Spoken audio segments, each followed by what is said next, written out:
Bien, así todos tengan muy buenos días. Vamos a dar inicio a la tutoría ordinaria número 1. Vamos a tratar la parte final que quedó pendiente sobre la unidad número 1, así como también vamos a tratar lo que es em, la unidad número 2. Vamos a ver cada uno de los temas y vamos a revisar la parte de tarea 1 que, que ya está subida en su plataforma.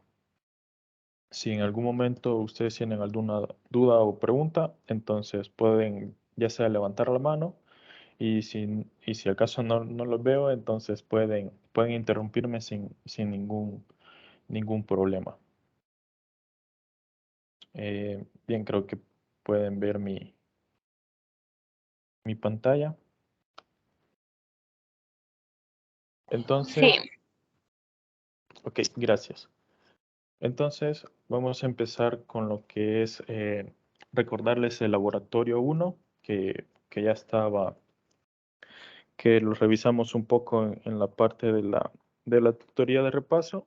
Entonces, y recordarles que la fecha de entrega, la límite es hasta el día de ahora, a las medianoche prácticamente, ¿verdad? Entonces, no sé si alguno de ustedes ha tenido alguna duda o alguna pregunta con la realización del laboratorio.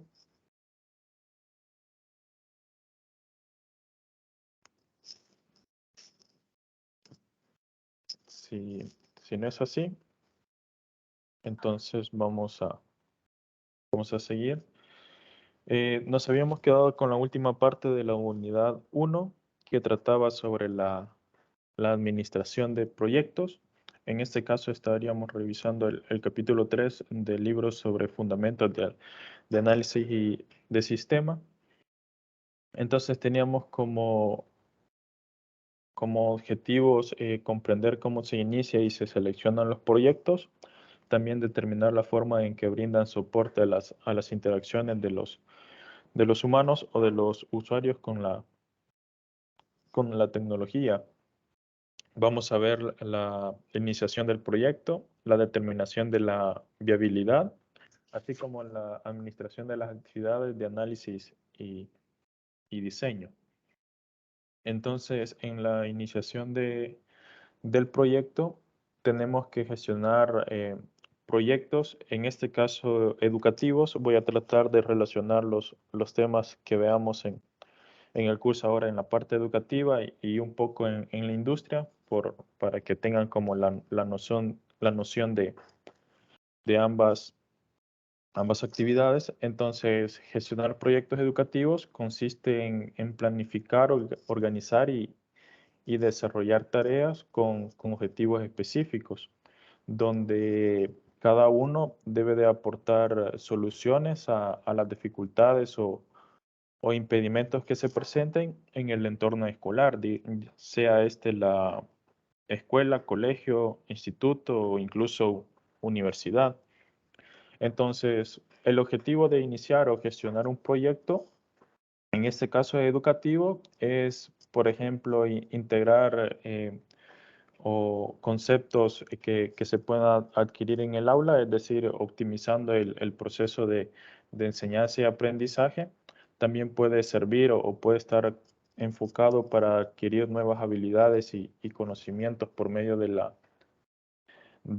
uso de las herramientas.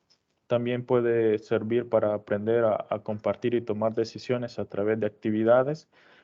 Eh, Actividades enfocadas a utilizar lo que son plataformas virtuales, online o ya descargables, digamos, y para superar problemas de aprendizaje. Es decir, alguno de los proyectos puede ser ver, digamos, todos aquellos alumnos que tienen un problema, por decir algo, a la hora de poder asimilar los conocimientos. Entonces, buscar herramientas que les ayuden para que puedan solventar ese inconveniente y ponerse al mismo nivel de los demás. Y también para que se puedan mejorar algunos resultados en la parte de las evaluaciones, por ejemplo, simular actividades o simular exámenes con cuestionarios y, y iniciativas como ella. Entonces, aquí tenemos que para identificar los problemas se deben de revisar las salidas y compararlas con los criterios, ¿verdad? Entonces, observar el comportamiento, en este caso dice los empleados, pero pueden ser del personal educativo, sea este los administrativos, docentes o alumnos. Y escuchar la retroalimentación externa, es decir, distribuidores, clientes, proveedores. En este caso serían la parte de los padres, que es muy importante a veces tomarlo en cuenta, así como también,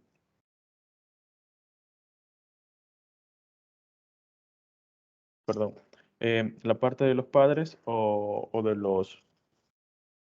o, o de las capacitaciones que se puedan dar hacia hacia la empresa. Permítame que creo que alguno de sus compañeros está escribiendo al grupo.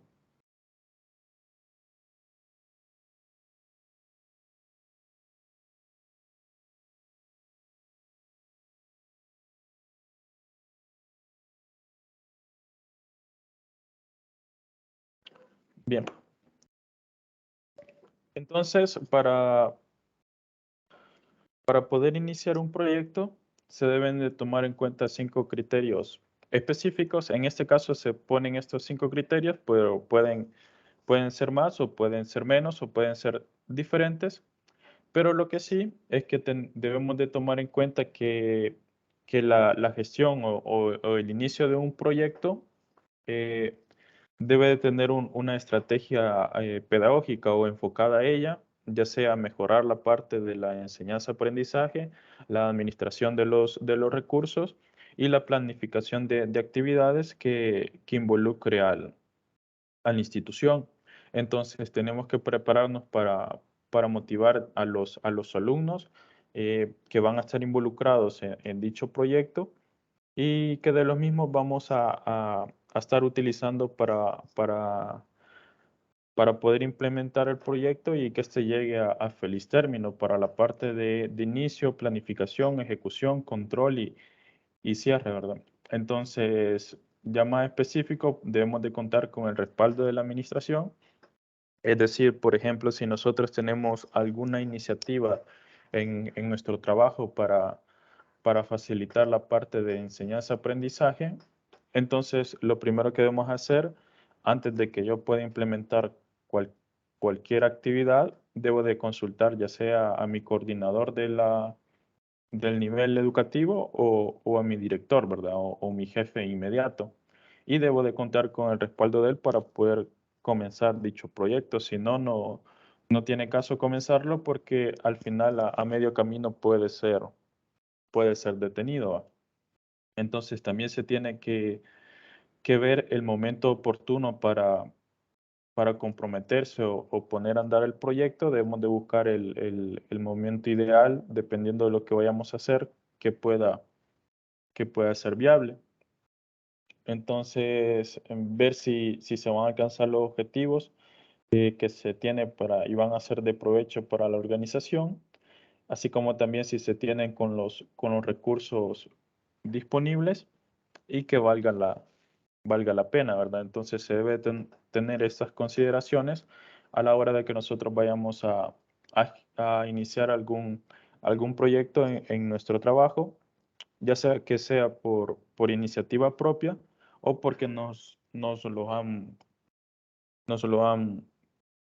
pedido. Entonces siempre yo, aunque mi jefe me pida iniciar un proyecto, por ejemplo, él me lo dé el tema o la actividad que yo deba de realizar, antes de empezarlo, debo yo de evaluar estos criterios o algunos otros que yo considere convenientes para poderle responder a él y decirle, sí, lo voy a iniciar porque veo que va a servir para estas cosas, o no, fíjese que así como está diseñado no es viable porque no cumple con estas expectativas, o me voy a ver con la dificultad de ciertas cuestiones, ¿verdad? Entonces ahí depende de cómo nosotros lo queramos abordar. Ya que hemos iniciado un proyecto, tenemos, o mejor dicho, antes de cuando ya tengamos los criterios para la iniciación, antes de ponerlo en ejecución, debemos de verlo si es viable, porque una cosa es que pueda traer beneficios a la institución y pueda ser de provecho para todos, para toda la empresa, pero otra cosa es que que cuente con los recursos técnicos, económicos y operacionales para hacerlo. Entonces, ahí es donde se determina la viabilidad de dicho proyecto. Entendemos que la viabilidad es la capacidad para poderlo finalizar satisfactoriamente, entregando cada uno de los resultados que se esperan y no a medias, ¿verdad? O casi todos, ¿verdad? Porque en un proyecto lo que se busca es que se entregue todo lo que se ha solicitado, porque de lo contrario tenemos un proyecto inconcluso. Entonces, para ello debemos de analizar antes de empezar cada una de las etapas de planificación, debemos de tomar la decisión si contamos con cada uno de los recursos. Es decir, dependiendo de qué tan grande sea el proyecto, incluso podemos contratar un estudio de viabilidad para que nos permita ver si se realiza o no. Entonces ahí se realizan diferentes o se ven diferentes perspectivas, como por ejemplo la técnica, si cuento con la tecnología disponible para ponerlo en práctica, con la económica, si tengo el tiempo, si tengo el personal, porque si no cuento con el personal adecuado, debo de contratar personal extra o aparte y tengo que ver si la institución cuenta con los recursos para eso, o tengo que ver si cuento con el material adecuado en la parte operacional. Y además de eso, también tengo que ver la parte legal para ver si es viable legalmente, ¿verdad? Si no estoy incumpliendo algún reglamento de la institución o del gobierno que pueda hacer que el proceso finalice sin llegar a feliz término. Entonces, también tenemos que para la administración de proyectos, muchas veces se fracasa debido a alguno de estos, fracasa debido de alguno de estos problemas, ya que Buenos días. buenos días, ya que surgen en el momento. Por ejemplo, algunos problemas que puede tener el proyecto son la calidad, es decir, se presentan demasiado desperfectos. Por ejemplo, si a ustedes les han delegado que hagan una plataforma donde se va a interactuar con los alumnos para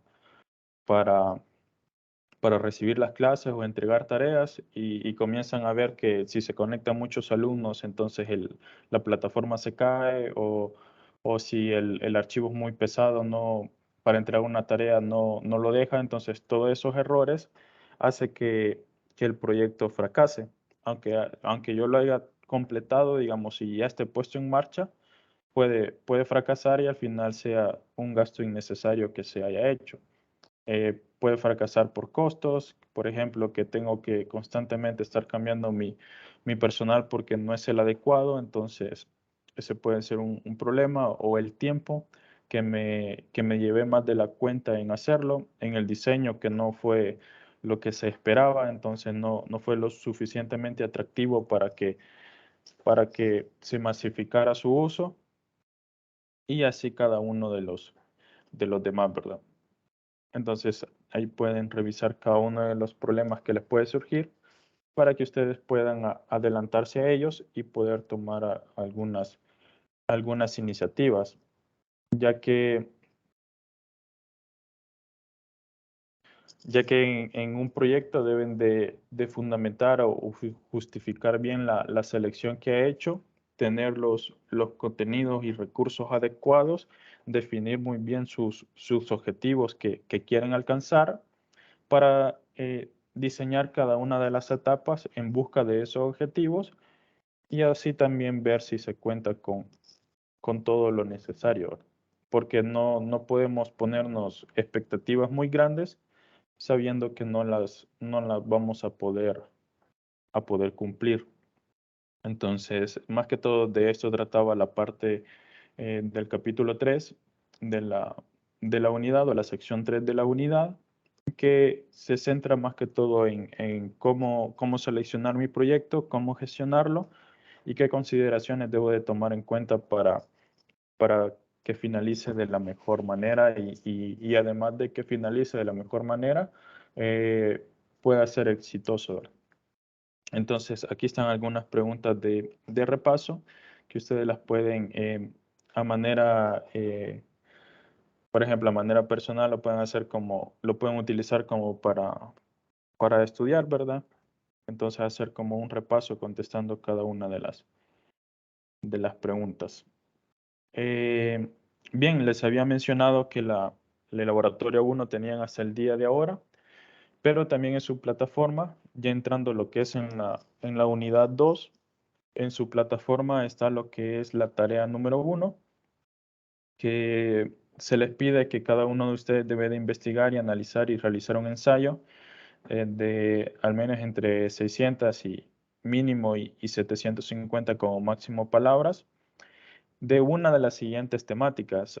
Ojo, ahí no se vayan a confundir, solo deben de seleccionar una de ellas, no las tres, sino que solo una para hacer su investigación, su ensayo, el cual debe de tomar o debe de abordar lo que son las características de la metodología que seleccione, los pros y contras de la metodología que seleccione y además las condiciones o ambientes en los que se puede implementar, ¿verdad? Entonces, al final, la manera un poco de entrar en contexto, cada una de estas metodologías ágil se considera así porque cada una de ellas puede, o mejor dicho, es flexible para su implementación. Es decir, que sigue todo el proceso de la administración como de un proyecto. Al final, todas ellas sirven para poner en marcha un, un proyecto sobre la mejora de algún sistema, algún software o alguna actividad que sea estratégica para la empresa. Entonces, y cuenta con la viabilidad de que se puede modificar en el proceso, ¿verdad? No quiere decir que no se diseñe previamente, pero que sí cuenta con la flexibilidad de que puede ser siendo cambiadas ciertas partes a medida se vayan presentando dificultades o oportunidades de mejora. Entonces ahí lo que ustedes deben de hacer es seleccionar una de ellas, ver las características, los pros y contras y las condiciones ambientales en las que se puede implementar y ya con ello hacen lo que es su ensayo. Aparte de eso, se les pide que deben de hacer una infografía relacionada al ensayo, es decir, a lo que han investigado y deben de presentar un documento, el cual debe llevar la carátula, que es la que se les ha puesto como la plantilla, una introducción, objetivos, la parte del ensayo que realicen, la infografía, conclusiones, referencias y anexos, ¿verdad? Entonces, y lo que van a subir es el documento en digital PDF. En esta parte quiero hacerle la aclaración o dejarles la opción de que ustedes en el documento, si en la sección 5 de infografía, pueden poner eh, adjunto a otro archivo y pueden subir dos archivos, uno que sea el PDF con toda esta información y la infografía aparte. Les digo esto porque sé que muchas veces ustedes o ustedes pueden utilizar lo que son otras em, herramientas, ya sea online o que tenga descargadas para hacer infografías, para que les quede, digamos, visualmente mejor. Entonces, y tal vez se les haga un problema agregarlo al documento, entonces les doy esa facilidad de que se presente en el documento y la infografía aparte, ¿verdad? Ya que por lo general las plataformas que uno utiliza para hacer infografías las puede exportar como imagen o como un PDF, ¿verdad? Entonces, para que no pierda la calidad y siempre se vea bien la infografía. Pero si ustedes quieren hacer el recorte o pegarlo como imagen dentro del documento, tampoco estaría mal, ¿verdad? No estaría eh, sancionándolo, bajándole puntos por eso, porque lo hagan dentro o lo presenten afuera como dos y suban dos archivos. Entonces, no sé si hay alguna pregunta por el momento con esta tarea. Esta tiene como fecha de entrega el 3 de septiembre a casi que a la medianoche, ¿verdad? Y no habrá prórroga, ¿verdad? Entonces, para que lo tomen en consideración y no se vayan a dejar a último momento y vaya a surgir alguna duda, algún problema que les impida subir, la verdad. No sé si tienen algo. Juan Dueñas, creo que tiene alguna pregunta. Solo tengo una duda. Yo tenía entendido que un ensayo solo tiene introducción, desarrollo y conclusión. Y incluye la carátula, ¿va? Pero veo que en este ensayo hay está pidiendo más cosas. Sí, es que se les pide esto otro es porque aparte del ensayo es como la presentación de esa investigación. Porque al final recuerden perdón, al final lo que están haciendo es una investigación y dentro de la investigación van a incluir lo que es el ensayo, ¿verdad? Entonces por eso se les está pidiendo un poco más.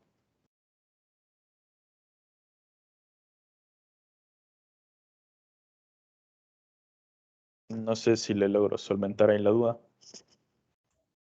Sí, lo que pasa es que como usted dijo ensayo y entonces ahora está diciendo que es una investigación, entonces son dos cosas. Gracias. Ok. Omer creo que tiene una pregunta. Sí, ahí mencionó la parte de que solo íbamos a seleccionar una temática. Esto se refiere a la tarea 1, no al trabajo que ya estaba previamente para entrega de hoy. Sí, sí, correcto. Este es con respecto a la tarea 1, ¿verdad?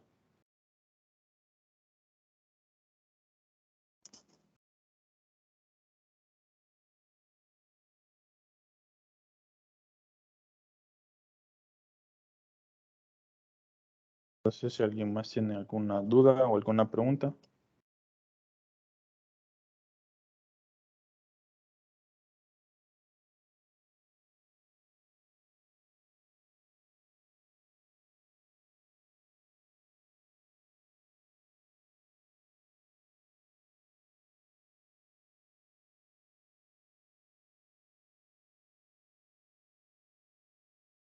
Bien, si no, continuamos con la parte de lo que es la unidad número 2, que trata sobre análisis de los requerimientos de información, que está comprendida que dure del 22 de agosto al 4 de septiembre. Y el objetivo que se pretende es reconocer las metodologías básicas de recolección de información, así como conocer sobre las metodologías de desarrollo de software. Y vamos a ver los contenidos de recopilación de información y metodologías interactivas, también sobre recopilación de información y metodologías discretas. Y aparte de eso, la parte de metodologías ágiles, que en este caso solo vamos a ver una, que es el Scrum o Scrum, ¿verdad? Ahí lo pronuncian de dos diferentes maneras. Bien, con lo primero que es sobre la recopilación de información y metodologías interactivas, tienen lo que es dos archivos, una presentación y aparte un capítulo que en este caso sería el capítulo número 4 del libro que estamos, que estamos siguiendo. En este caso, los objetivos que se siguen con el tema de metodologías interactivas es reconocer el valor de los métodos interactivos para recopilar información, elaborar ciertas preguntas para conocer la información mediante entrevista o los requerimientos humanos de la información, estructurar las entrevistas de una manera significativa para los usuarios, diseño conjunto de aplicaciones que se denota por esas siglas, y diseñar y administrar cuestionarios efectivos. Entonces vamos a ver como temas lo que son entrevistas, diseño de aplicaciones, conjuntas y uso de cuestionarios. Entonces, el libro que seguimos es sobre análisis y diseño de sistemas. Ahí está la referencia por si alguno lo quiere buscar completo. Bien, entonces tenemos que en la parte de las entrevistas son muy usadas como un instrumento ya sea en el periodismo, la medicina, la psicología o en el área de recursos humanos a la hora de contratar personal. Entonces, también se utiliza en diferentes áreas, ya sea ciencias sociales o para realizar ciertas investigaciones dependiendo del tema que se esté buscando. Entonces, la función de una entrevista es obtener lo que es información que sea de interés para el público general, así como para la investigación de un tema o un asunto. Entonces, debemos de tener claro que la entrevista no es simplemente un diálogo casual, digamos, como una plática que uno tenga con un amigo o un conocido, sino que establece ciertos lineamientos y ya que se busca cierta información, entonces nosotros debemos de tener claros que debemos de elaborar, por ejemplo, un cuestionario o unas preguntas previamente que nos guíen, más que todo va a servir de guía para hacer la entrevista a la persona o las personas que estemos interesadas. Entonces, ahí lo que se busca son diferentes o revelan diferente información como las opiniones del entrevistado, las sensaciones, el estado de la persona, las metas que se quiere con la organización y las personas y otros procedimientos. Entonces, para poder llevar a cabo una entrevista, debemos de planearla y para ello se consideran que deben de seguir 5 pasos para hacer dicha planeación. Por ejemplo, leer los antecedentes, establecer objetivos de la entrevista, decidir a quién entrevistar, preparar el entrevistado y decidir el tiempo de preguntas y la estructura, ¿verdad? Entonces, tenemos que nosotros tomar en cuenta cada uno de estos 5 pasos para poder planear la entrevista que vayamos a hacer dependiendo de la persona.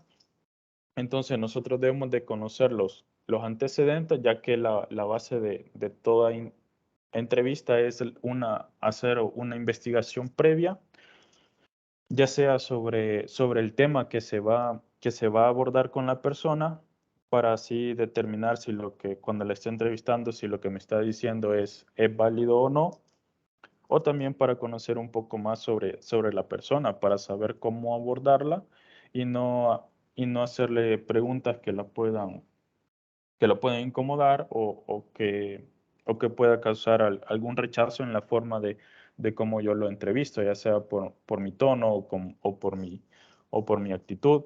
Entonces, uno se debe de informar todo lo que se pueda, incluso ver otras entrevistas que la persona, si se tiene la oportunidad de ver otras entrevistas que la persona pueda realizar para saber cómo se comporta y cómo han sido abordadas de la mejor manera. Entonces, todo esto ayudará a preparar un cuestionario que nos servirá para hacérselo al entrevistado. Entonces, y conducirlo con mayor seguridad. Ya sea que en este caso la entrevista puede ser, por ejemplo, si yo quiero tratar un tema con un padre de familia, por ejemplo, para recabar cierta información, entonces yo tengo que saber previamente la información sobre el padre de familia y sobre sus hijos, ¿verdad? Para no abordar ciertos temas que pueden incomodar al padre de familia o para conocer la forma de cómo abordar los temas que quiero. Muchas veces toca hacer reuniones con padres de familias por ciertos problemas, ya sea conductuales del alumno o dificultades de aprendizaje. Entonces yo debo de informarme muy bien sobre sobre más que todo la actitud del padre para evitar cualquier problema o una discusión dentro de la institución con el padre de familia, o también poderlo poner en una predisposición. Entonces se deben de establecer los objetivos, ya que es importante definir qué se quiere lograr con la entrevista. Y existen diferentes tipos de entrevista y cada una debe de perseguir un fin, ya que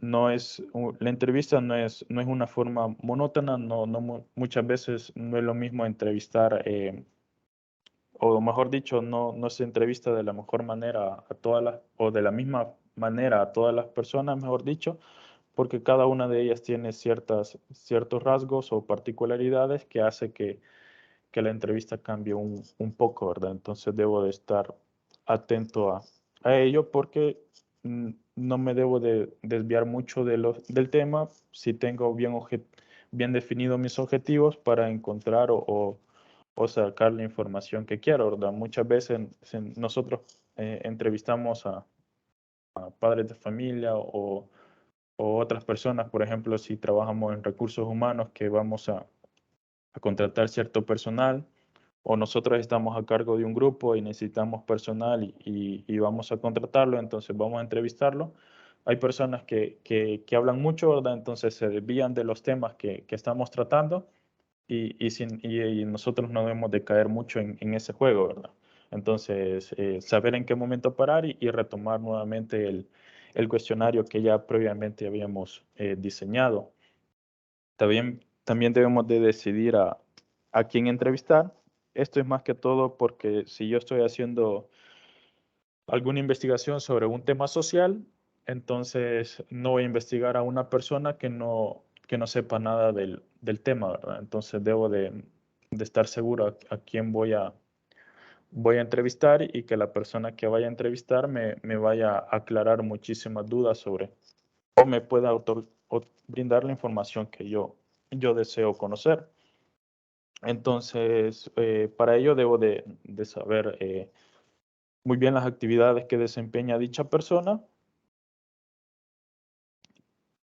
y ver qué rol puede desempeñar en mi investigación.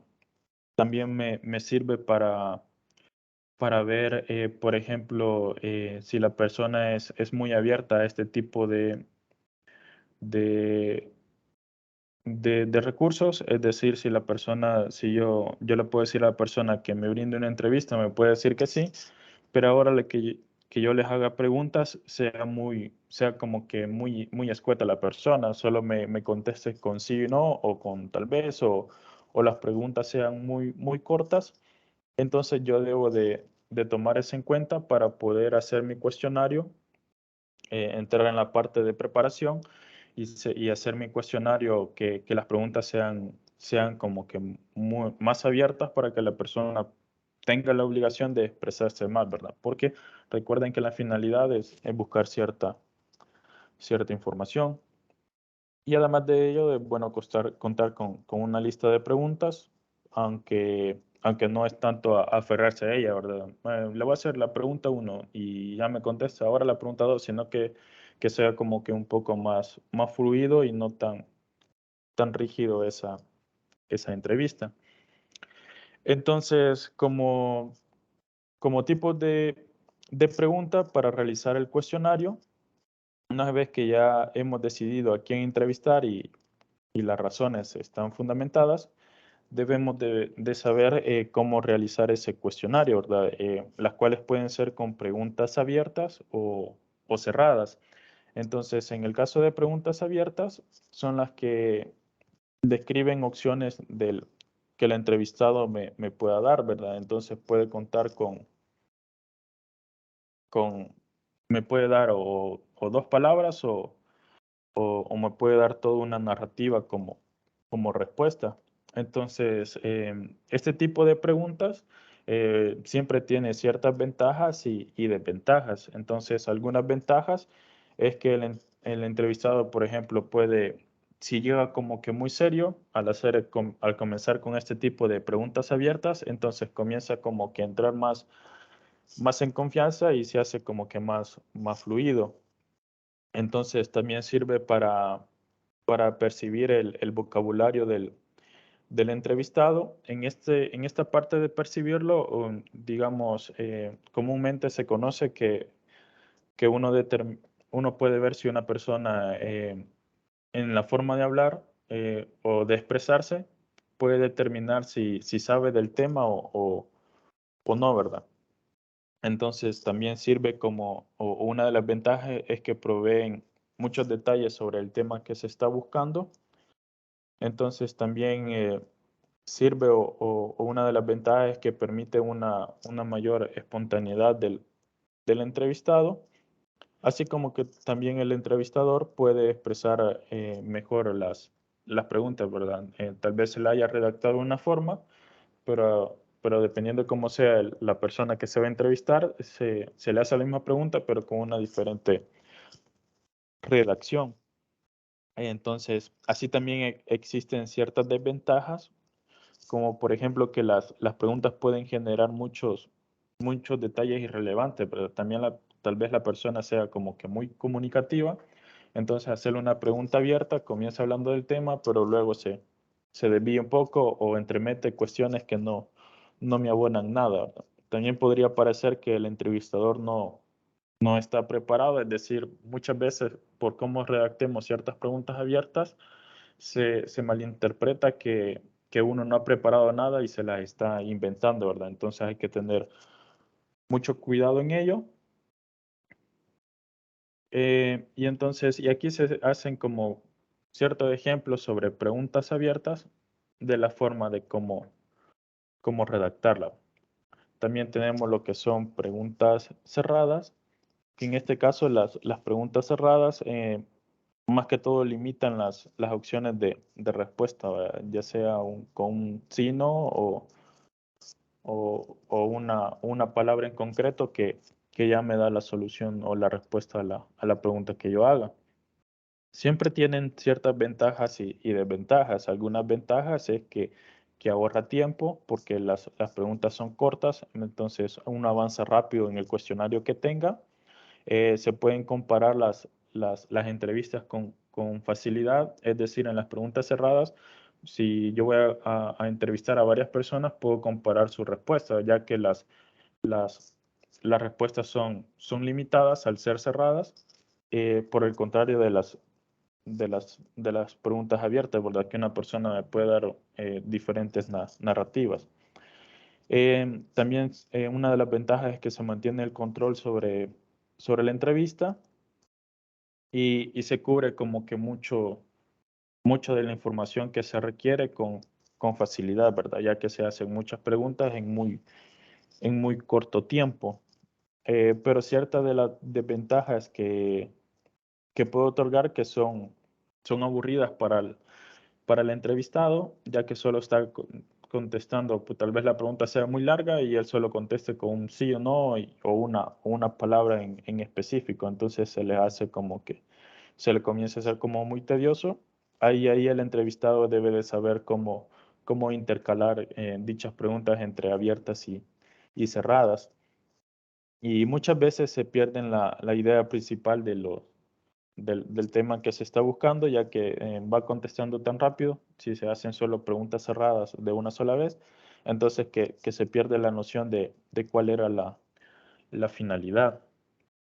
Entonces, así se tienen ciertas cualidades sobre las preguntas cerradas y abiertas. Es de considerar que no son las únicas. También se tienen lo que son preguntas, por ejemplo, bipolares, que limitan aún más la opción del entrevistado, ya que solo puede elegir uno de las dos cuestiones, ¿verdad? Sí o no, falso o verdadero, o de acuerdo o en desacuerdo, ¿verdad? Entonces, ese es otro tipo de pregunta. También existen preguntas de sondeo, por ejemplo, que permiten al, a la persona como que dar seguimiento a las preguntas que ya hizo para así obtener una respuesta más amplia o con mayor detalle, ¿verdad? Esto ya sería como repregunta, ¿verdad? O ampliar más la respuesta que ya previamente haya dado. Entonces, ahí tenemos que en la parte de las cualidades, dependiendo si son preguntas abiertas o cerradas, la confiabilidad de los datos, en el caso de preguntas abiertas se hace es bajo y el de las cerradas es alto, ya que esto más que todo es porque si tengo muchos entrevistados, cada uno me puede brindar respuestas diferentes al ser una pregunta abierta. En cambio, una pregunta cerrada puedo tener que varios entrevistados coincidan con la misma respuesta, ¿verdad? Entonces, y así dependiendo de cada tipo de pregunta, así es la cualidad, ya sea alto, bajo, o mucho o poco, o fácil o difícil la que, la que presenta.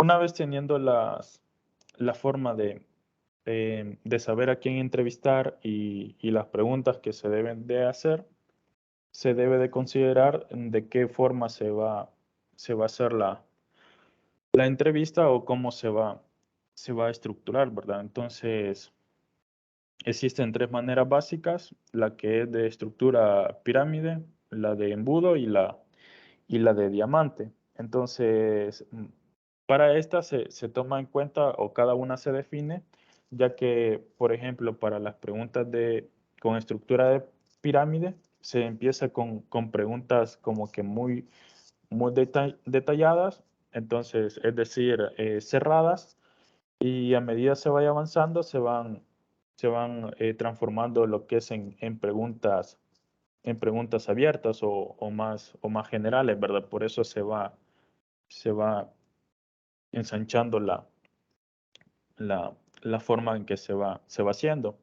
En cambio, en la estructura de embudo se inician con preguntas generales que por lo general son abiertas, para que el entrevistado entre como que en confianza y comience a soltarse a la hora de hablar.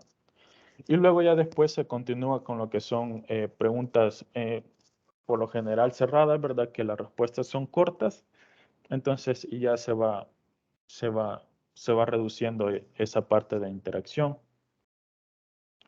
Y luego tenemos lo que son la estructura de diamante, que es una combinación de las anteriores. En este caso ahí depende de cómo el entrevistador quiera hacer el cuestionario, quiera ponerlo en práctica, ir mezclando preguntas abiertas, cerradas y dependiendo con qué tanta repetición, ¿verdad? 3 abiertas, 2 cerradas y así. Eso ya queda a criterio del entrevistador. Como previamente ha estudiado a la persona que va a entrevistar, él ya debe de saber cuál de estas estructuras le sirve más para abordar a dicha persona.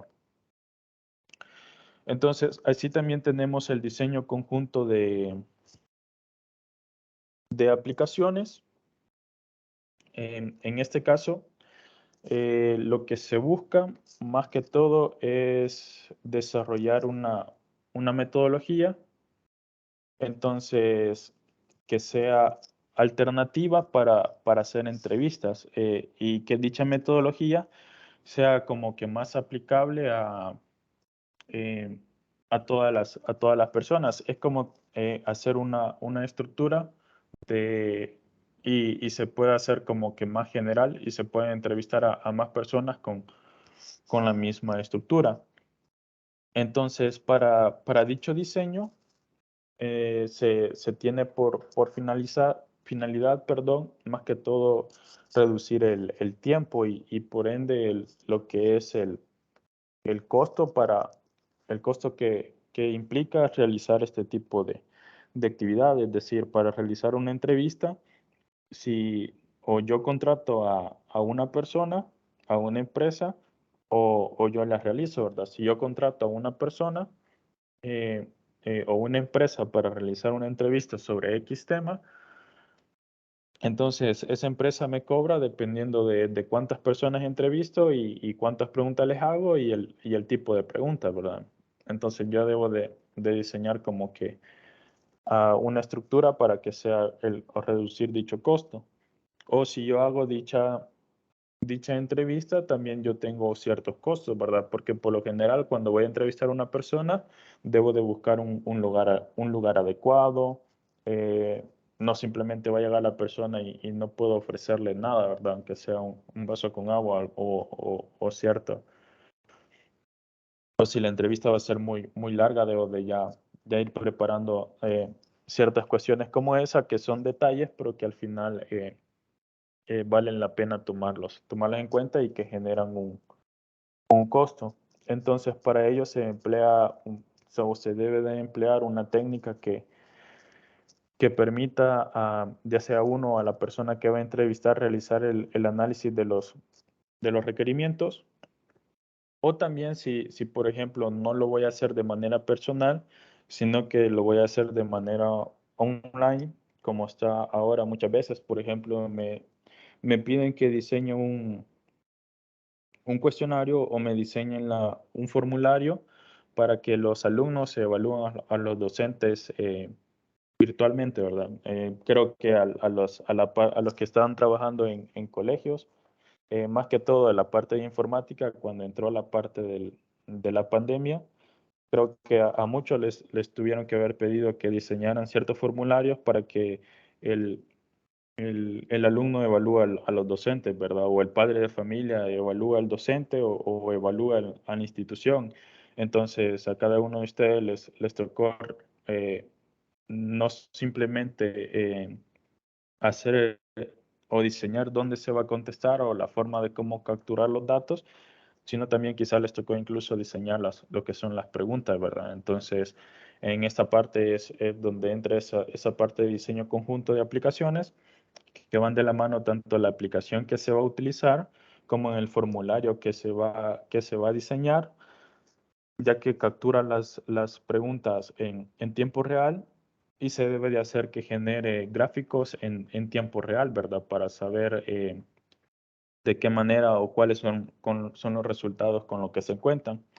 Así como también si a ustedes, dada la materia que están dando, les piden que diseñen lo que son sus exámenes como cuestionario, entonces deben de buscar primero la plataforma en que lo van a realizar, luego las preguntas, qué tipo de preguntas van a hacer y, y de una sola vez tienen que ir buscando que se contesten, ¿verdad? Para no hacer más tedioso dicho trabajo. Imagínense, tengan ustedes a cargo 5 secciones y cada sección de 60 alumnos, ¿verdad? Dependiendo de qué tan grande sea su institución o su lugar de trabajo. Entonces, es bastante difícil si ustedes comienzan a hacer todo el cuestionario con preguntas abiertas, por decir algo, tendrían que ir revisando cada una de ellas para ver si ganó la ponderación o no, ¿verdad? Entonces se deben de tomar todo eso en cuenta para agilizar dichos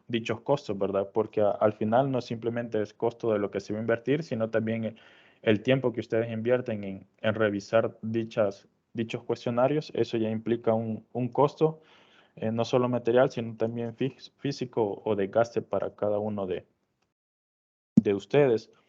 Entonces, existen ciertas condiciones que se apoyan o sirven en diseñar, en el diseño conjunto de aplicaciones. Algunas de ellas son que los grupos de usuarios muchas veces están inquietos y desean algo nuevo. Entonces, allí es que ustedes deben de diseñar una forma diferente para lo que se está solicitando. Por ejemplo, tal vez ustedes les toca llevar a sus alumnos al centro de cómputo a hacer cierta práctica, ¿verdad? Sobre algún tema o alguna herramienta. Entonces, no simplemente deben de llevarlos y que ya usen la herramienta, ¿verdad? Sino que ustedes deben de diseñar qué actividad se va a realizar con esa herramienta.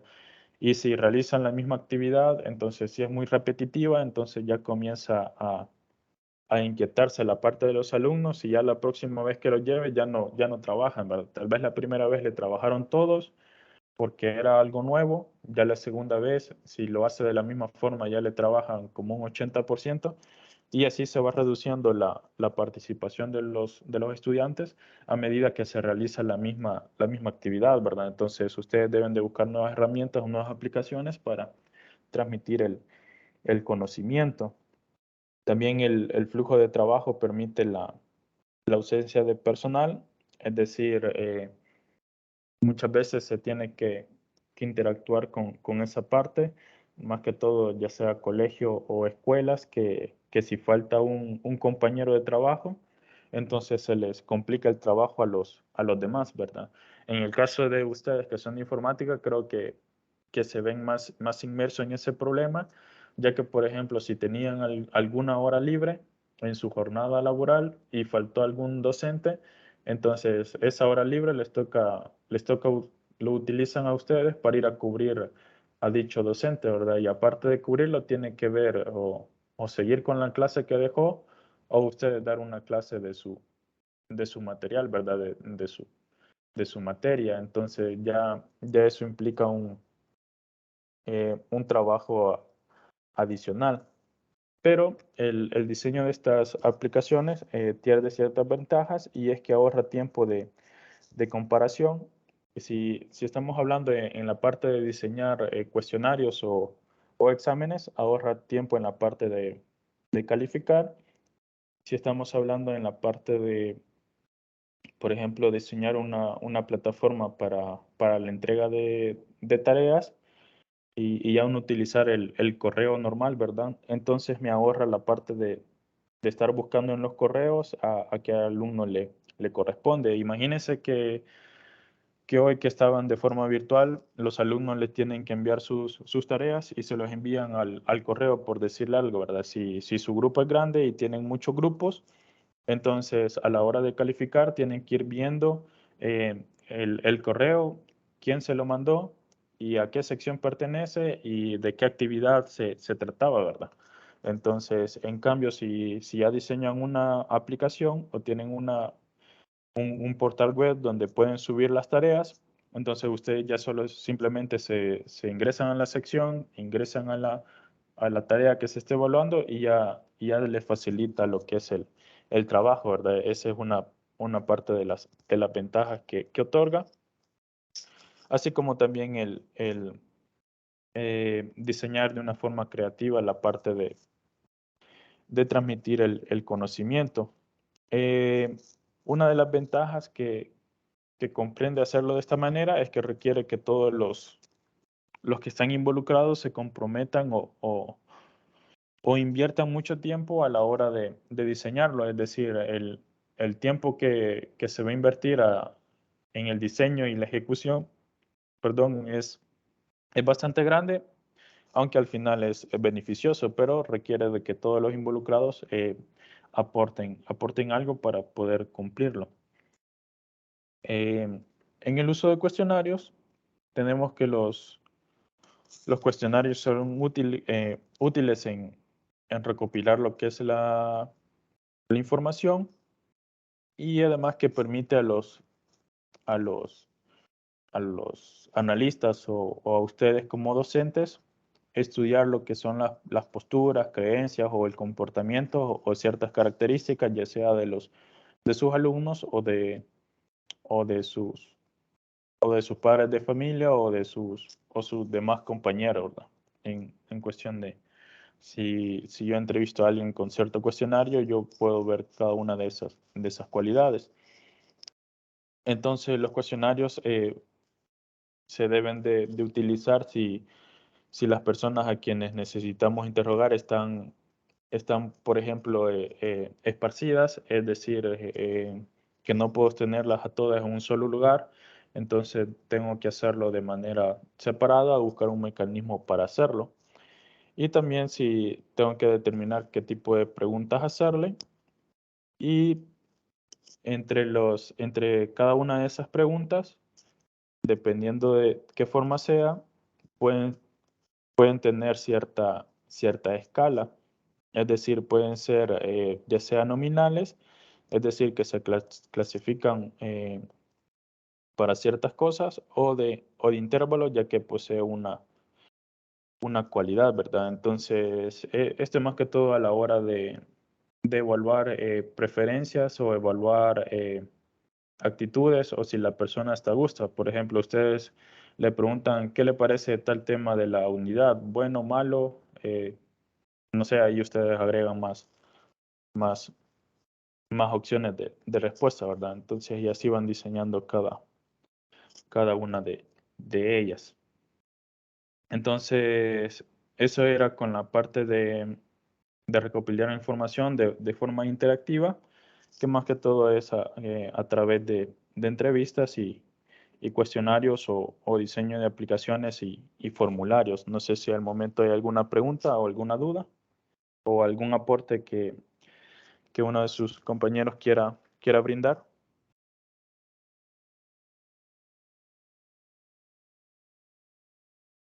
Juan Dueñas.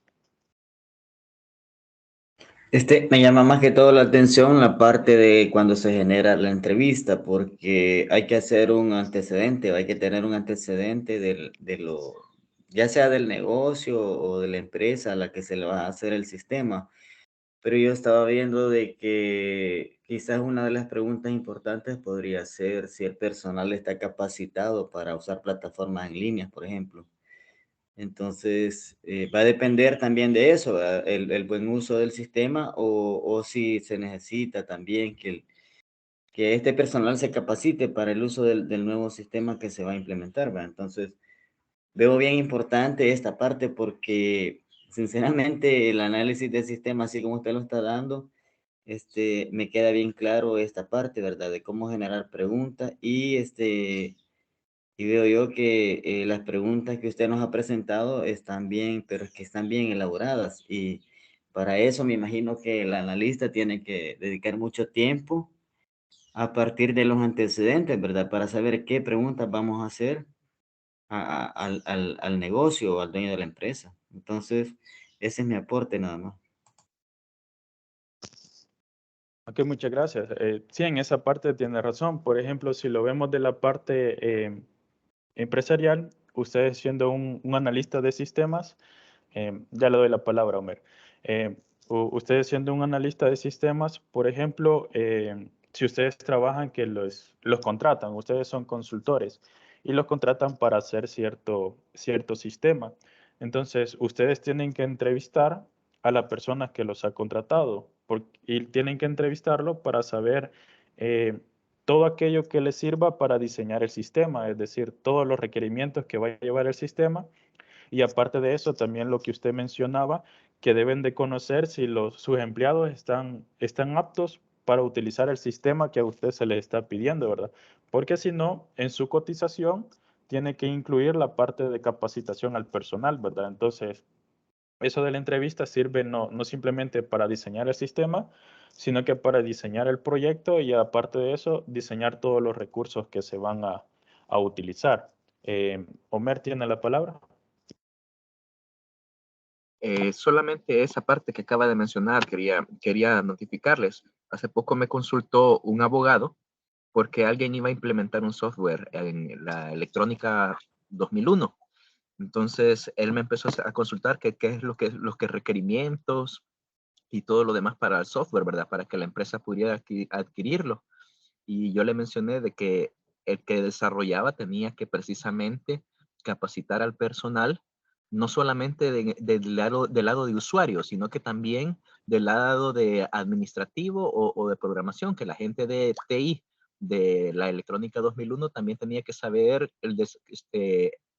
sobre el software, o sea, el código, cada una de las partes y que también de eso se tenía que entregar un manual. Y también hablamos de que para hacer acreedores del software tenían que registrarlo. Entonces, esa parte sí se incluye, se tiene que dar una capacitación tanto desde el área técnica como también desde del lado de usuario. Sí, correcto. Entonces, y muchas veces se debe de hacer este tipo de cuestiones de entrevista para poder abonar en lo que se pide, ¿verdad? Ya que muchas veces nos piden una cosa, pero nos la dicen como que muy superficial.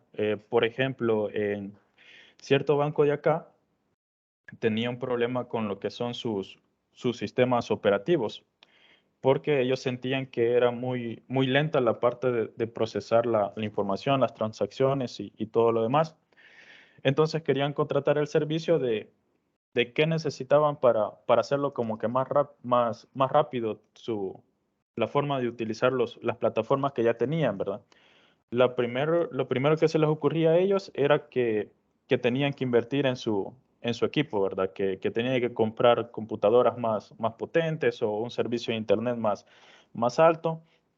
Pero al final, cuando se vio toda esa parte de cómo ellos operaban, la dificultad que tenían era un poco más interna, es decir, era cómo ellos habían estructurado sus bases de datos y cómo viajaba la información, que no estaba de una manera estandarizada. Entonces, como que el procesamiento hacía que fuera más lento y al final uno podía simplemente decirle, sí, compre, nosotros le vendemos tal equipo y con eso va a solventar, pero al final, no, por muy potente que fuese la computadora, no iba a lograr tener la capacidad de hacer que las transacciones viajaran más rápido, porque se tenía que ver la parte de base de datos, pero eso ya solo se da cuenta uno cuando entra y entrevista a la empresa o a los jefes de operaciones y se da cuenta uno cómo en realidad opera dicha empresa, ¿verdad? Conoce todo el negocio para así poder abonar uno con su experiencia. Juan Dueñas creo que tiene. Sí, sí, gracias. Fíjese que igual en mi caso, donde yo trabajo, tuvimos un problemilla, que cuando el año pasado que empezaron a darse las clases virtuales, eh, teníamos problemas que los docentes quedaban trabados, va, por el ancho de banda que teníamos. Entonces, la preocupación de la dirección, que qué podíamos hacer. Entonces, yo le sugerí que se contratara un servicio, porque el servicio que teníamos no era así empresarial, va.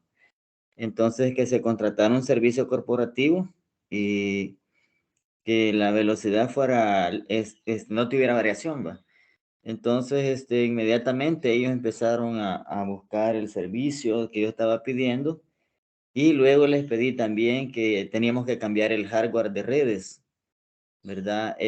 Comprar switch de alta velocidad, por ejemplo, el cableado, que tenía que ser categoría 6A, por ejemplo, los cables de red, ¿va?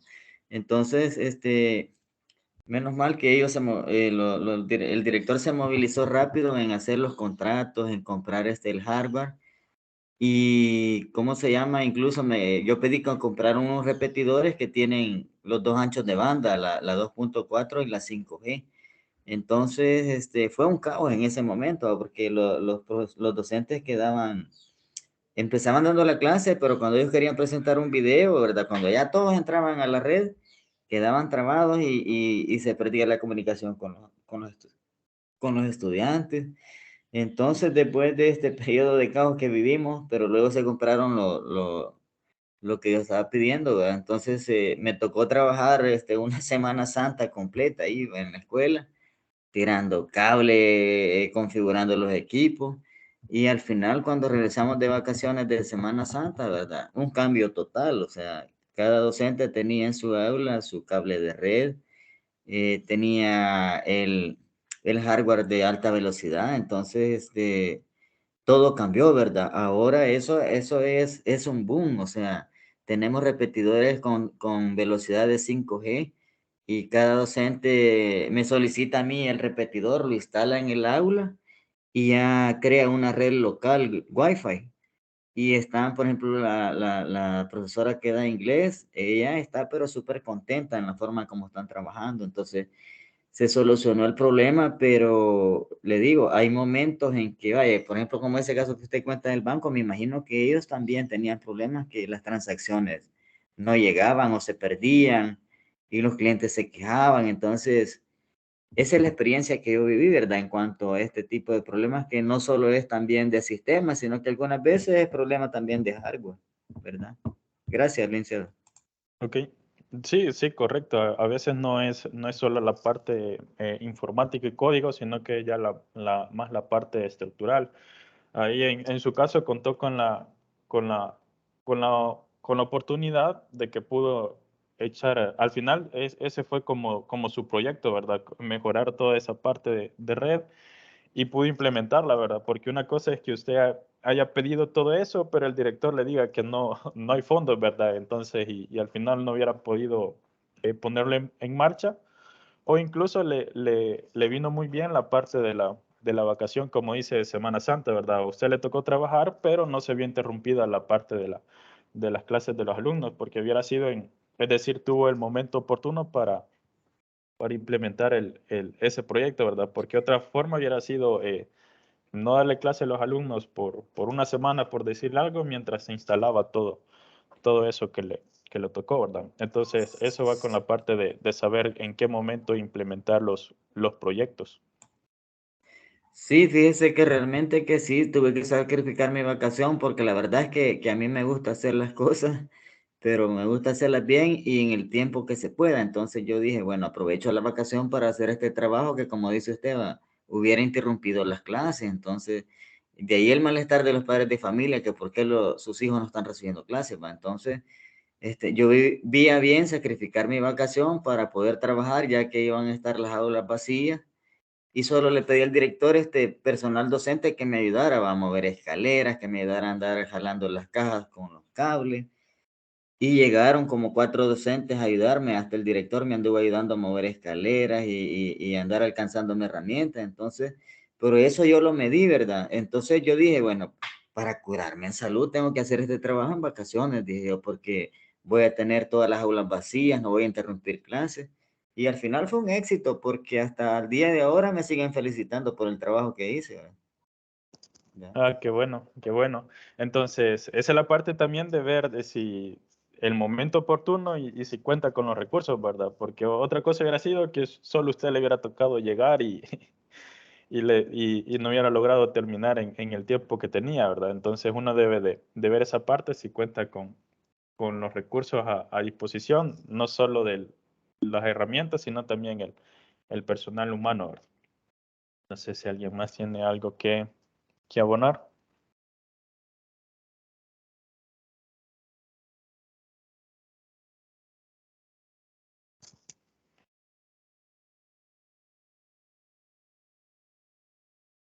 Bien, si no es así, continuamos con la parte de recopilación de información, solo que ahora con una metodología discreta. En este caso, ocupamos lo que es el capítulo 5 del libro que estamos siguiendo. Ahí está en su plataforma el material para que lo puedan revisar como que más a detalle.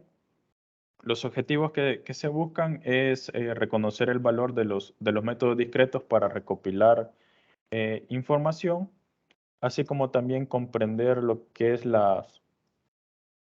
comprender el concepto de muestreo para el análisis de los requerimientos humanos de información. Entonces, los temas que vamos a ver es en la parte de muestreo y la investigación como tal, ¿verdad? Entonces, este más que todo si queremos recopilar información, pero tenemos una población extremadamente grande y por temas de recursos o diseño de la investigación no podemos abordar a todos. Entonces se hace una muestra, pero hay que saber qué tamaño es factible de la muestra o cuál es el adecuado, ¿verdad? No solo no simplemente dar un número porque ese me sale más fácil, ¿verdad? Recuerde que siempre en lo que se busca es recopilar lo que es información.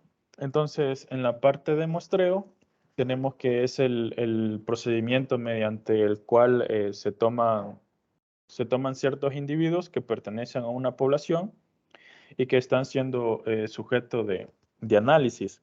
Entonces, el muestreo es necesario por el hecho de que las poblaciones pueden ser, como ya les decía, demasiado grandes o no es factible económicamente o materialmente llegar a todas ellas o a todos los individuos. Entonces, el objetivo es que la muestra sea siempre representativa. En este sentido de que sea representativa, lo que buscamos es que se tenga como la representación de la edad, del ingreso promedio, del porcentaje de hombres y mujeres, y entre otras cosas que sea de la misma similitud, ¿verdad? Es decir, como que de todas las cualidades saquemos un porcentaje de cada una de ellas.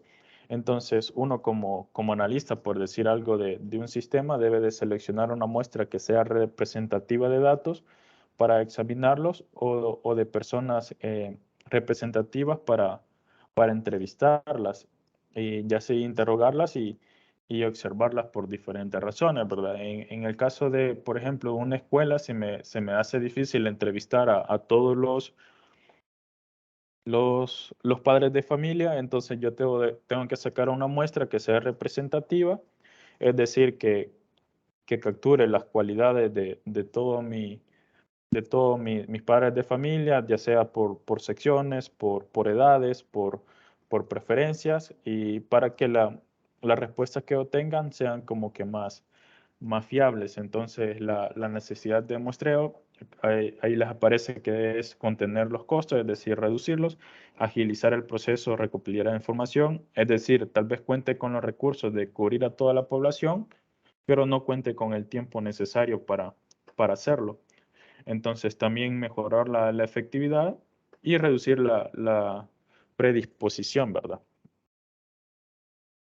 Entonces, para el diseño de dicha muestra, nosotros tenemos que, o debemos de seguir 4 pasos para diseñar una buena muestra, que es determinar los datos a recolectar, determinar la población, elegir el tipo de muestra y decidir sobre el tamaño de la muestra, ¿verdad? Entonces debemos de considerar en este punto que, que para poder hacer un muestreo existen dos tipos de cómo hacer dicho muestreo.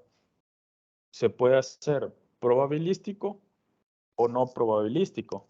Un muestreo probabilístico es aquel que puede ser ya sea de forma aleatoria simple, sistemática o, o aleatoria estratificada o por conglomerados. Es decir, todas estas de muestreo probabilístico conlleva cierto porcentaje de lo que se pretende para definir dicha muestra.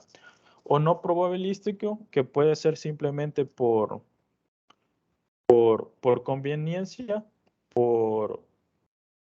porque me place a mí agarrar a este grupo de personas por, por una forma accidental, por ejemplo, si yo quiero recabar información sobre algún tema específico y voy a la calle a entrevistar a alguien y al primero que me encuentre y me quiera dar la entrevista, entonces a ese lo interrogo, ¿verdad? Entonces, esa es una forma casual. En los no probabilísticos también está la forma, un muestreo de bola de nieve, se conoce más que todo por eso. Por ejemplo, ustedes van a entrevistar a cierto estudiante, pretenden entrevistar a estudiantes sobre cierto tema, ¿verdad? Entonces, encuentran al primer niño que les quiera dar la entrevista, entonces le hacen las preguntas y luego a él le dicen que le recomiende uno de sus compañeros para que le dé otra entrevista, ¿verdad? Y así se van consultando que le dé otro compañero y otro y otro. Entonces, por eso se conoce como bola de nieve o por cuotas, que más que todo yo agarro una parte de ciertas secciones o de ciertos grupos y ya realizo lo que es mi entrevista.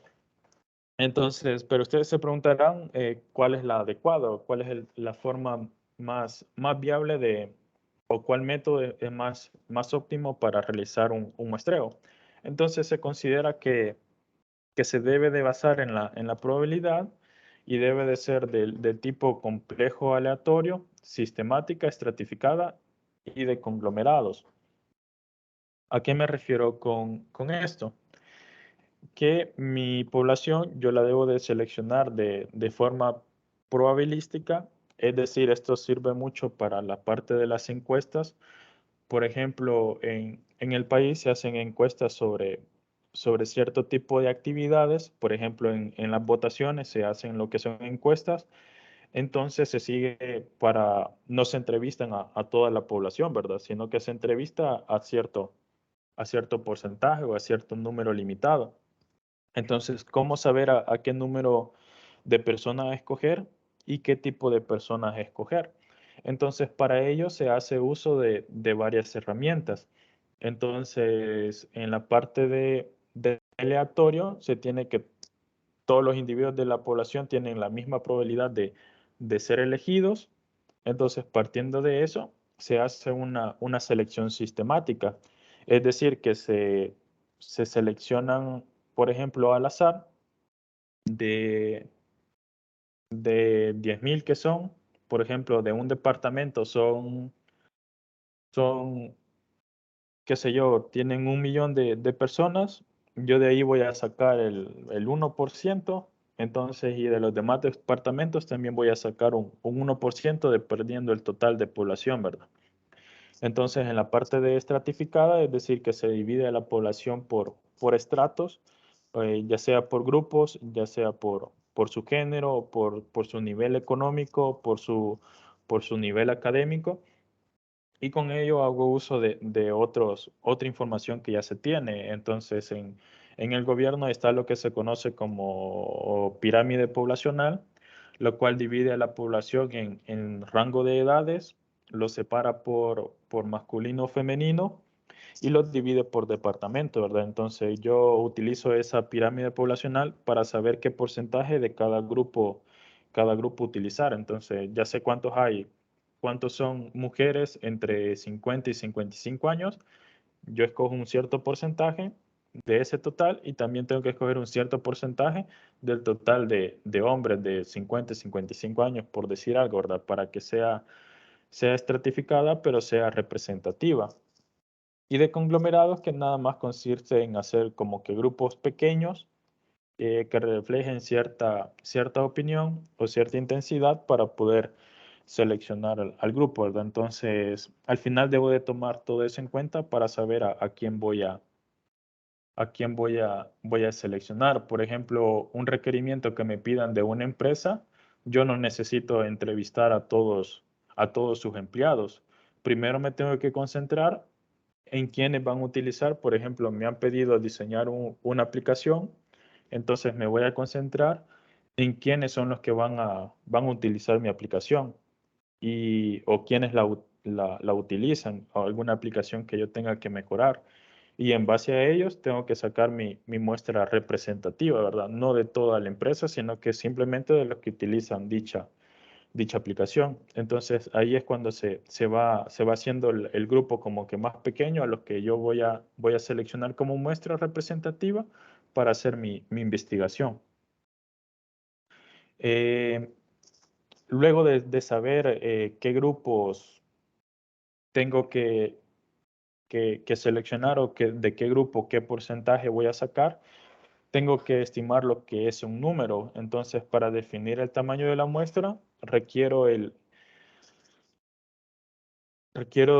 seguir 7 pasos, que algunos de los cuales implica ciertos juicios subjetivos, es decir, que están más que todo a lo que yo prefiero, lo que me sale como que más conveniente dependiendo de cómo haya diseñado mi investigación. Entonces, para decidir el tamaño de la muestra, debo determinar el atributo, es decir, en este caso, el tipo de error a buscar. Es decir, o a qué grupo de personas tengo que seleccionar para que ellos me digan la información que necesito de lo que debo de realizar. Debo de localizar la base de datos, es decir, de encontrar más que todo lo que se necesita. Aparte de eso, estimar el valor P, que es la proporción de la población que cuentan con dicho atributo, es decir, si yo estoy buscando un error, entonces debo de estimar qué porcentaje de error estoy buscando, ¿verdad? O si estoy buscando un acierto, entonces qué porcentaje de acierto estoy buscando. Luego debo de tomar la decisión subjetiva en relación a la estimación del intervalo aceptable. Esto es más que todo con cuál yo me siento con confianza, ¿verdad? Más que todo cuando se hacen investigaciones, se busca tener una confianza del 95%, ¿verdad? Con eso quiere decir que de cada 100, lo que yo digo se cumple en 95 y en 5 no, ¿verdad? Por decir algo, ¿verdad? Por ejemplo, cuando en la parte de las farmacéuticas, lo que se busca es una confianza de 1 de cada 10 millones, por decir algo, ¿verdad? Es decir, de lo que la inyección que yo o el medicamento que yo vaya a diseñar no funcione en 1 de cada 10 millones, ¿verdad? Es decir, de 9.999.999, estoy seguro que mi medicamento no le genera ningún efecto secundario, ¿verdad? Y con eso se sienten como que satisfechos, ¿verdad? También debo de elegir el nivel de confianza, lo que les decía, y dado el valor de P, entonces buscar el error estándar de la población, y para eso se sigue la siguiente fórmula, es decir, se sigue el error estándar o la desviación, y luego se utiliza ese error estándar para obtener la muestra, ¿verdad? Entonces, ya para que les quede un poco más claro, entonces les colocamos acá lo que es un ejemplo. Por ejemplo, dice que suponga que la empresa A, que se dedica a la fabricación de productos de estantería, le pide determinar el porcentaje de pedidos que contiene errores. Usted acepta hacer ese trabajo y lleva a cabo los siguientes pasos. Entonces, el primero es determinar qué va a buscar pedidos con errores en nombres, direcciones, cantidades o número de modelos, ¿verdad? Entonces, porque la empresa genera productos, pero de ahí los reparte y son diferentes productos, ¿verdad? Entonces ustedes deben de determinar a dónde voy a buscar esos errores. Si los voy a buscar por nombres, por direcciones, a dónde se envían, las cantidades o el número de diferentes productos que se utilizan. Luego localizo lo que son los formularios de pedido, es decir, aquí ya estoy delimitando lo que es mi muestra porque solo utilizo 6 meses, por ejemplo, no utilizo, la empresa tiene 10 años, no voy a buscar todos los errores o los productos que resultaron en errores de los 10 años, ¿verdad? Sino que me centro en lo más conveniente, que en este caso serían 6 meses, o ustedes pueden decidir un periodo más largo o más corto, que podría ser 3 meses fácilmente, ¿verdad? Luego de examinar los formularios de pedidos, concluye que se cerca del 5% contiene errores, es decir, es lo que se busca, el nivel de confianza. Luego surge la estimación de más o menos 2. Entonces, es decir, que dentro de ese 95% puede estar en lo correcto dos puntos hacia arriba o 2 puntos hacia abajo. Entonces se tiene el nivel de confianza del 95% y ya se utiliza lo que es la fórmula. Entonces primero se calcula el error o la desviación del error. Simplemente es hacer el intervalo, que en este caso ya vimos que es 0.02, perdón, entre el valor de Z. Este valor de Z se encuentra, si recuerdan un poco, cuando llevaron estadística, o en su bachillerato les dieron materia de estadística, la de la curva normal. Entonces el 95% se encuentra con un valor de Z de 1.96. Para recordarles un poco, les he dejado esta tabla. Esta tabla está en el material. Entonces que ahí, dependiendo el nivel de confianza que se quiera, ya les ponen el coeficiente que representa o ese valor de Z. Pero otra forma es buscarlo lo que es en la tabla, es decir, si ustedes buscan el 1.96, sería más o menos este de acá. 1.96 es 0.4750, pero esta tabla solo les da la mitad, entonces este valor lo multiplican por 2 y eso les da el 95%. Entonces a eso se refiere el nivel de confianza. Ahí tienen que acordarse de la parte de estadística. Pero ustedes simplemente deben de recordar que es el intervalo entre ese valor de Z. Si ya le piden que es 95%, el valor de Z siempre va a ser 1.96, o dependiendo del nivel de confianza, ya tienen acá estos valores. Estos no cambian. Entonces, ya teniendo ese dato, ahora utilizan lo que es el calcular el valor de la muestra, que es nada más P por 1 menos P. Entonces, entre el error que ya encontraron elevado al cuadrado. Por eso está multiplicado 2 veces, porque recuerden que un número al cuadrado es multiplicar el número por el mismo, ¿verdad? Por eso está 2 veces acá. Entonces habíamos dicho que el valor del error, es decir, el valor de P es 0.05. Entonces 1 menos P sería 1 menos 0.05 es 0.95.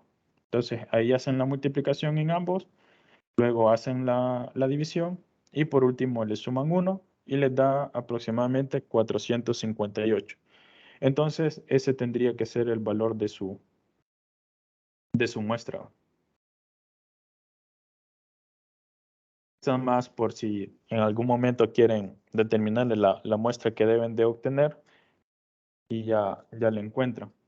En este caso se utiliza esta fórmula cuando el valor de la población se considera que es demasiado grande. Demasiado grande me refiero a más de 100.000 datos. Si es un número de población pequeño, entonces ya se utiliza otra fórmula. En este caso no se los coloqué acá, pero luego les envío un ejemplo por correo o por WhatsApp. Les envío un ejemplo de qué fórmula se utiliza cuando ya se conoce una población y es pequeña. Por ejemplo, si la empresa tenía 100 empleados, ¿de dónde van a sacar los empleados restantes, verdad? Ya ahí se debe de utilizar otra fórmula. Esto nada más para que lo tomen en cuenta, que esta se utiliza solo cuando la población es bastante grande, hablamos más de 100.000 empleados, productos o lo que se esté investigando. Bien, ahora en la parte de investigación, ya sabiendo a dónde me voy a centrar, es decir, ya tengo mi muestra o las personas de las cuales voy a recabar información, debemos de tomar en cuenta que la investigación tiene una gran importancia dentro de un proceso de aprendizaje o de búsqueda de conocimiento, ya que a través de ella los docentes, por ejemplo, tienden a mejorar la enseñanza y los alumnos a conocer el mundo en el que viven, ¿verdad? Y a aprender a actuar en él. Entonces deben de comprender críticamente todo lo que pasa en su entorno. Entonces, más que todo lo que se requiere con investigación es que tanto el docente como el alumno se haga un poco de autodidacta, porque le toca buscar información y además de buscar información, la que encuentra, comprenderla, ¿verdad? Entonces es como que enseñarse a uno mismo. Entonces, para ello se requiere que debe de analizar los datos o lo que se cuente, ya sea de una forma cuantitativa o cualitativa, dependiendo de lo que se esté buscando, puede resultar información cualitativa o cuantitativa. En el caso de que obtenga muchos documentos, por ejemplo, cuantitativos, entonces su interpretación debe de ser ya más con informe, ¿verdad? Entonces, si la información que yo obtengo es nada más números, entonces ya me debo de concentrar en hacer gráficas, qué sé yo, tablas que ayuden a la toma de decisión y a entender el tema. En cambio, si la información que yo encuentro es de carácter cualitativo, entonces ahí pueden ser correos electrónicos, memorándum, anuncios, páginas web, por ejemplo, manuales. Entonces, estos documentos contienen o van a contener una gran cantidad de detalles, los cuales ya me toca estudiarlos más a detalle o en específico por separado, y luego hacer como un resumen para entender el hecho donde estoy trabajando, ¿verdad? Entonces, en esta parte del capítulo 5 se les dejan algunas preguntas para que ustedes puedan como que reforzar los temas y abordar más sobre ellos. No sé si hay alguna pregunta, alguna interrogante antes.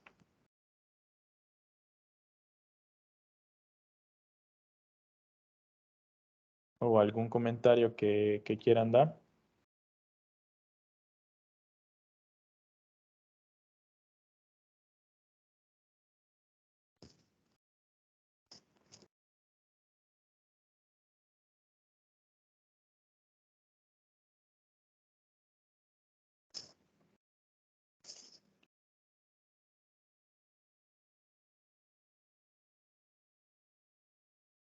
Bien, si no es así, continuamos con lo que es la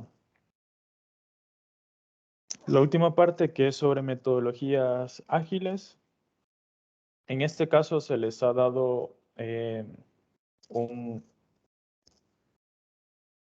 se les ha puesto ahí lo que es un documento que trata sobre las metodologías ágiles. En el primero son dos links. En el primero hablan sobre, es una guía para implementar lo que es la metodología Scrum, que más que todo es, o mejor dicho, es una metodología que para trabajo de una forma interactiva e incremental en la gestión de proyectos. Y el segundo link, donde dice clic acá, ese más que todo es para donde están los diferentes tipos de metodologías ágiles. Ahí pueden encontrar información sobre las tres que se les ha puesto en la tarea, para que ustedes puedan tomarlo como referencia de donde puedan sacar ahí también lo que es la información. Entonces, de metodologías ágiles, nosotros vamos a ver a grosso modo más que todo la parte de la metodología Scrum o Scrum. Ahí si ustedes buscan algún video que hable sobre ello, algunos lo pronuncian Scrum, otros Scrum, pero al final es el mismo, ¿verdad? Entonces,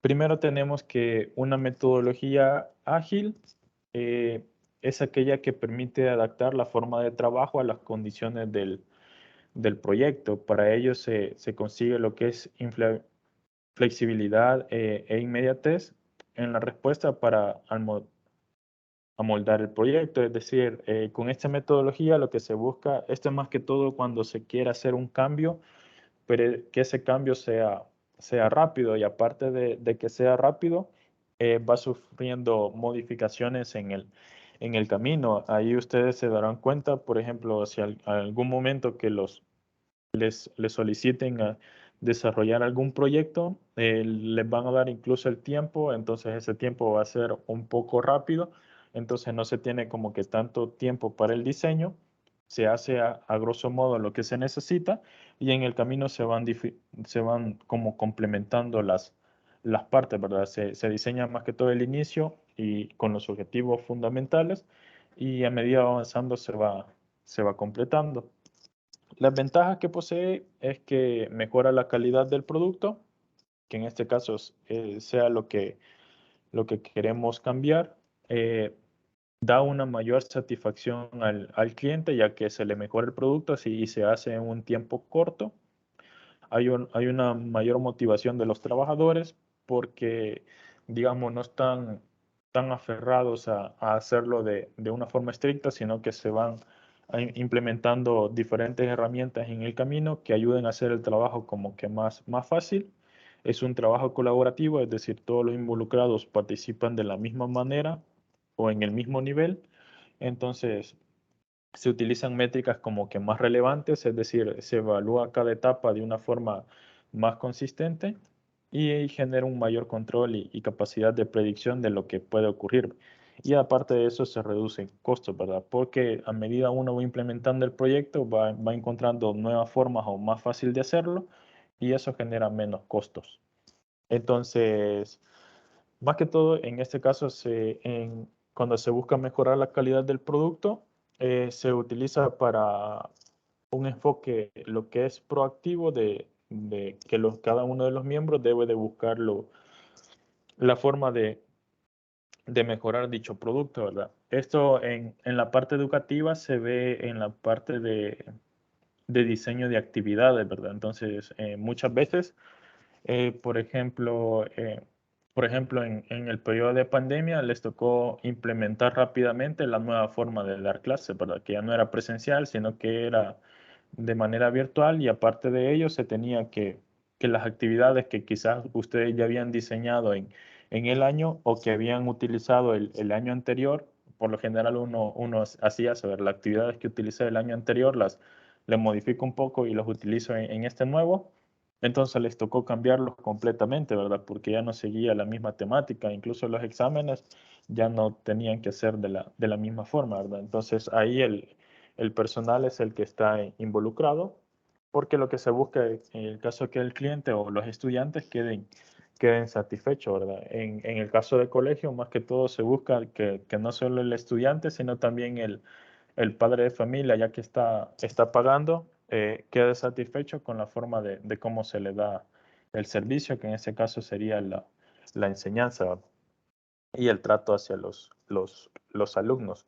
Entonces, en la parte de un trabajo colaborativo, es que se debe de dividir el trabajo por distintos equipos según los que se tengan, con roles en específicos. Y aparte de eso, se debe hacer seguimiento frecuente, ya sea a través de reuniones o de reportes, para ver que todo avance de la mejor manera posible. Para eso se utilizan lo que son métricas, ya sea parámetros de tiempo, de costos o rendimiento de cómo va. Y, y la oportunidad, para que se tenga la oportunidad de revisar y adaptar, la verdad. Dependiendo cómo se vayan cumpliendo dichas métricas, así se va ajustando para seguir avanzando, ¿verdad? Entonces la metodología ágil lo que brinda es una forma más proactiva de hacer o de implementar ciertos proyectos que ya no sirve que ya no sigue un parámetro rígido, que si ya no se cumplió una etapa, ahí finaliza, sino que si no se puede cumplir una etapa, se debe de ver de qué manera se modifica o se cambia para seguir con dicho proyecto. Eso es más que todo lo que se busca. Y ya la metodología Scrum es un proceso en el que se aplican de manera regular un conjunto de buenas prácticas para trabajar colaborativamente en equipo y obtener mejor resultado posible en un proyecto. Entonces, esto es lo que, por lo general, lo que se busca. Entonces, esta metodología ya lleva ciertos años implementándose en todo tipo de ámbitos. Eh, Aunque más que todo se utiliza en la producción o comenzó poniéndose en la producción de automóviles y en la parte de marketing. Esto más que todo porque era lo que se tenía que, que brindaba muchas dificultades a seguir una metodología rígida. Entonces sí, se vio la manera de cómo modificarse. Entonces se sigue como este proceso, esta línea de comandos, donde en la metodología Scrum se tienen lo que son tres roles o, o tres tipos de participantes, por decir algo. En el caso de- del Product Owner, entonces son son los que se consideran los dueños del producto. Entonces, y comunican la visión del producto, ¿verdad? ¿Qué es lo que se quiere o qué es lo que se busca con dicho producto para que el equipo lo desarrolle o lo mejore? Entonces, el que es el dueño del producto, es decir, en este caso la empresa que les está contratando o su propio jefe, les dice qué producto quiere y ustedes tienen que ver de qué manera se desarrolla y cuáles son las viabilidades o lo atractivo que le va a resultar al cliente. Lo otro es que es el team, que es más que todo el equipo, que es el encargado de, de echar en marcha lo que es el proyecto y y es el que tiene toda la responsabilidad de hacer tanto reuniones para ver el seguimiento o como para diseñar las nuevas etapas de cómo llevarlo a cabo. Y luego se tiene lo que es el Scrum Master, que es como el director del proyecto y más que todo que director actúa como entre la comunicación entre los dos entes anteriores, ¿verdad? Este es como el que le está diciendo al dueño del producto cómo van los avances y luego se reúne con el equipo de cuáles son las dificultades, ¿verdad? Porque al dueño del producto no le interesa qué dificultades surgen, sino que le interesa que su producto esté terminado, ¿verdad? Todo lo que tuvo que sufrir el equipo para hacerlo, como que no le importa mucho, sino que quiere ver su producto terminado y que cumpla con las características específicas. Entonces, el seguimiento lo da el Scrum Master. Entonces, esta parte de acá, en la metodología Scrum, más que todo es el marco de trabajo que sigue ciertos lineamientos. Entonces, vamos a detallar algunos de ellos para que más que todo nos quede como muy claro en, en qué parte interactúa. Algunos de ellos son eventos que se involucran en la metodología y otros de ellos son artefactos que se utilizan. Por ejemplo, tenemos el, el Sprint Review, que más que todo es como una reunión final al terminar lo que es de valorar las partes del producto, es decir, en la planeación. Luego tenemos el Sprint Retrospective. Más que todo es para ver la parte de cómo va el trabajo y cómo van avanzando lo que son los parámetros. El Product Backlog son la lista de necesidades que el cliente ha brindado. Es decir, ahí se detalla qué es lo que se quiere y es como una reunión previa para saber qué es lo que se debe de diseñar. Luego está el Spirit Planning, que es como la reunión ya se tiene lo que quiere el cliente, entonces se definen las tareas para poderlo cumplir.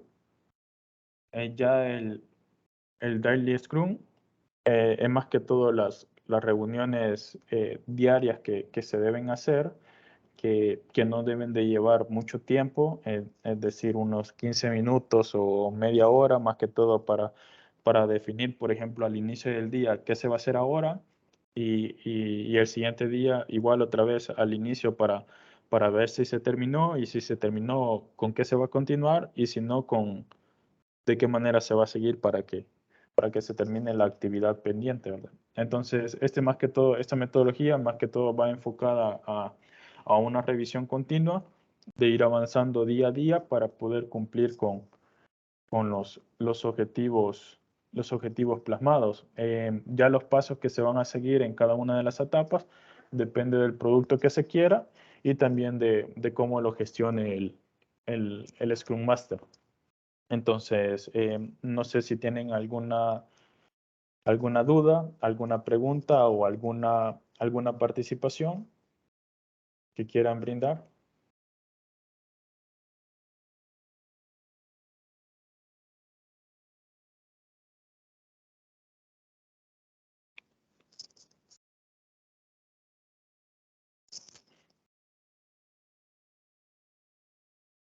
Una consulta, ¿y siempre se tiene que trabajar con esta metodología de Scrum o no necesariamente? ¿Hay alguna otra metodología que se puedan utilizar que no, bueno, que quizás no la vayamos a ver menos en esta materia?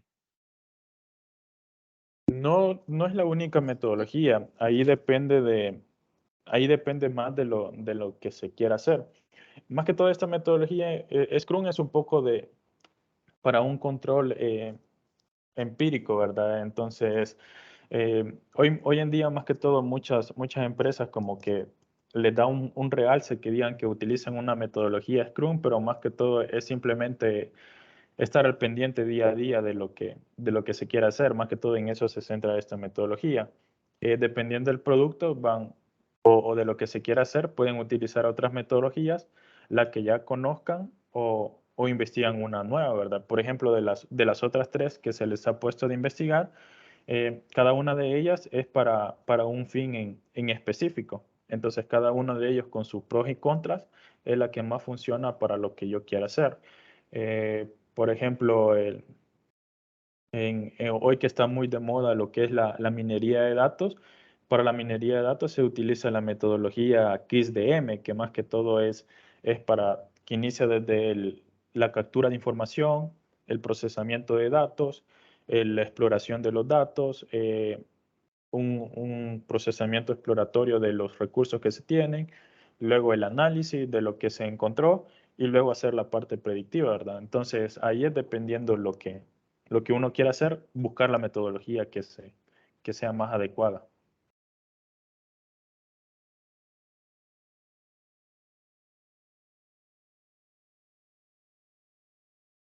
No sé si alguien tiene otra duda o si logré solventar la duda. No es una consulta de todas estas metodologías, pero quizás cada una se enfoca a su trabajo, a cada una específica, ¿verdad? No es así que una es más utilizada que la otra, y dependiendo de lo que uno quiera, ¿verdad? Sí, correcto. Ahí es dependiendo de lo que uno quiera hacer o de lo que uno se sienta más cómodo de hacerlo. La Porque, necesidad. Uh-huh. correcto, porque puede resultar también que, por ejemplo, el que esté a cargo simplemente siempre utiliza la misma metodología porque porque es la que más domina y se siente más conforme a hacerlo y le funciona, ¿verdad? Porque si le funciona, no se cambia, ¿verdad? Es lo que comúnmente se dice, ¿verdad?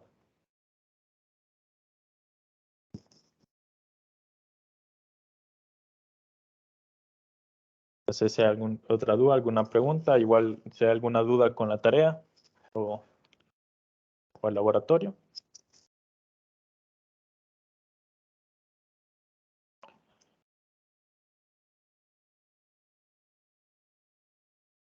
Bien, si no es así, me permiten un momento. Voy a tomar la captura más que todo de la asistencia. Entonces, ya está. Agradecerle su participación y su asistencia. Espero haya sido de provecho esta tutoría. Igual que cualquier duda o pregunta la pueden hacer por correo o por WhatsApp. Y les deseo que pasen un feliz fin de semana. Gracias, igual. Feliz día a todos. Buen día a todos. Adiós. Gracias a todos, buenos días a todos. Dios. Gracias, buenos días. Bendición.